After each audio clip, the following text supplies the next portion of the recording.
My name is Mark Anthony Brennan, and I am currently a student at the University of Texas at San Antonio, UTSA, Go Roadrunners, where I am pursuing my master's degree in curriculum and instruction while completing a dual degree credit program to receive my advanced degree hours in philosophy. In conjunction with both the education and philosophy departments, I'm currently researching ways to create the curriculum that is needed for veterans who suffer from post-traumatic stress disorder through the study of the effects of combat trauma along with philosophy of war.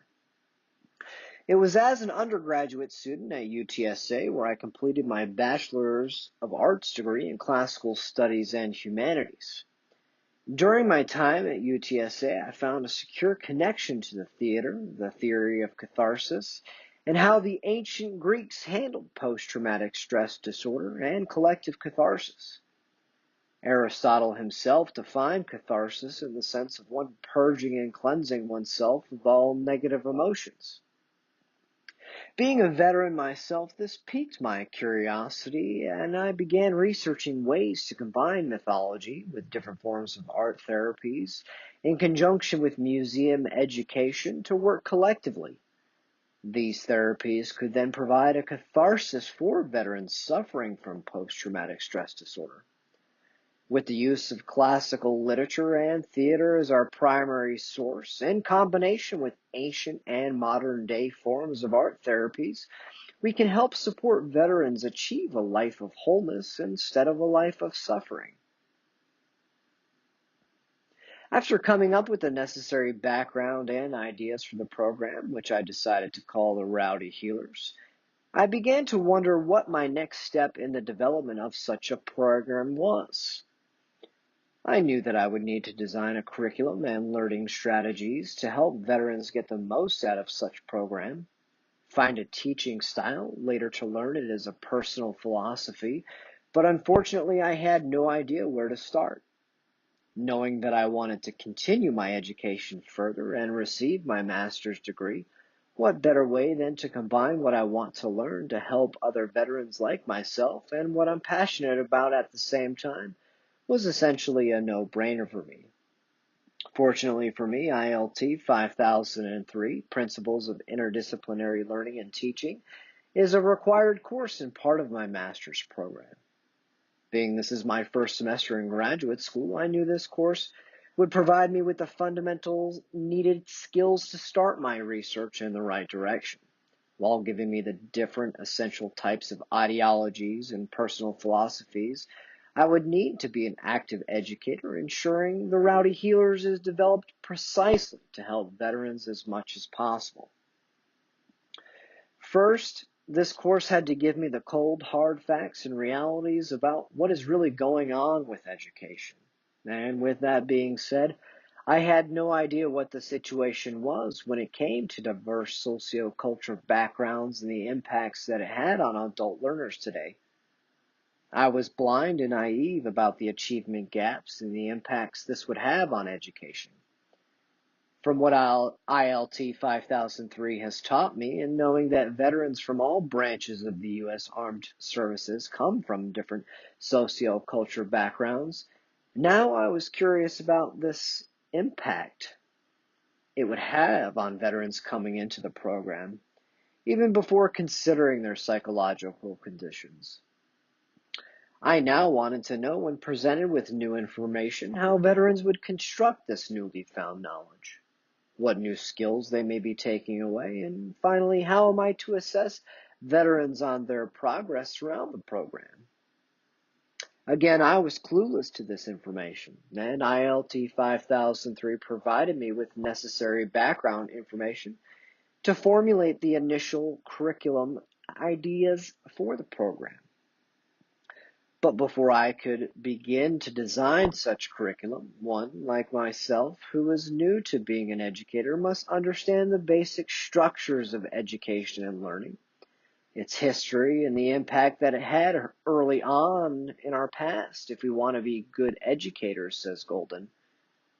If we know, understand, and accept the fact as educators, teachers, and presenters of knowledge that there is an education gap, there was an education gap, and there will continue to be an educational gap unless we enact change, according to Ladson Billings. As we start to think about the learning environments and how we're going to design the curricula, we also have to take into consideration the different theories and philosophies of learning that exist and the approaches we will use to develop the right curriculum for each program. As with the behaviorist school of thought, which was first influenced by those of Thorndike, Pavlov, and Skinner, they propose that education is a change in observable behavior that is caused by external stimuli in the environment. Behaviorists insist that observable behavior indicate whether or not the learner, or in my case, the veteran, has learned something and is not focused on what is going on inside the veteran's head. Educators, in response to that theory, claim that not all learning is observable and there is more to knowledge than a change in behavior. Since that approach is not favorable among educators, education has shifted away from behaviorist learning theories to cognitive learning theories. Cognitive psychology challenges that learning includes the use of memory, motivation, and thinking, and that observation only represents an essential part of the learning process. Cognitive theorists see learning as an internal process and dispute that the amount of information gained depends on the processing ability of the learner, the amount of effort spent through the training process, the depth of the processing, and the learner's existing education, says Ausubel. You can probably see how some of the cognitive theories might tie closely to some of the program ideas for the Rowdy Healers. Recently, though, there has been a movement towards constructivism. Constructivist theories insist that learners understand the information in the world according to their own reality, that they learn by observation, processing, and interpretation, and then personalize that data into personal knowledge, says Cooper and Wilson. Learners then learn best when they can then contextualize what they learn for immediate utilization and personal worth. The constructivist theories are yet another method that could be beneficial to the curriculum of the Rowdy Healers. This got me thinking more.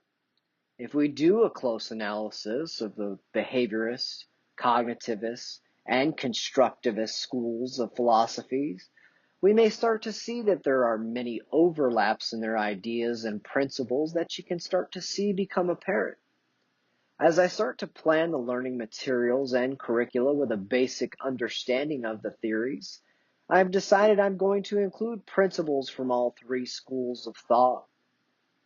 Based on the information we spoke about earlier, you could probably see why this would be beneficial for an education and therapy program like this.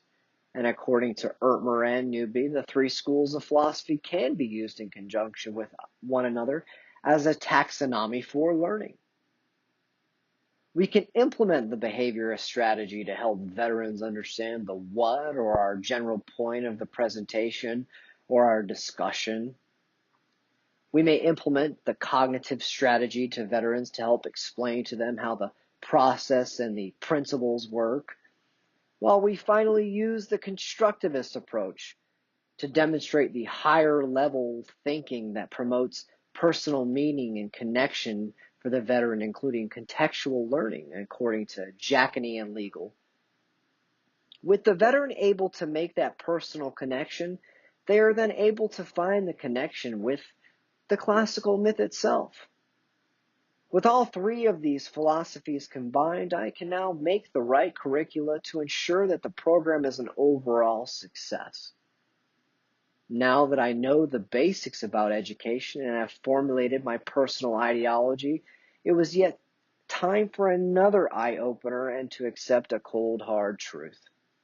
Each veteran comes from a unique background, and each has received a different type of educational experience based on their background, both by their social class and race, says Anion.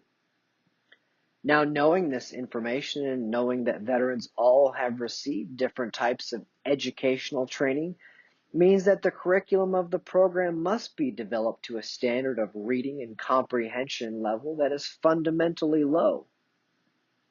However, this will ensure that each veteran, regardless of their age, race, sex, and prior educational background, may participate in the program, ensuring that they get something from it. With the help of ILT 5003, Principles of Interdisciplinary Learning and Teaching, I can now start to begin the curriculum for Phase 1 of the program. Information on program specifics, including each phase, which is a total of 3, can be located at www.mabrennan.com/heal. With the fundamental foundational theories and philosophies and understandings, I can now ensure each veteran receives the care and education they need to succeed to ensure a life of wholeness.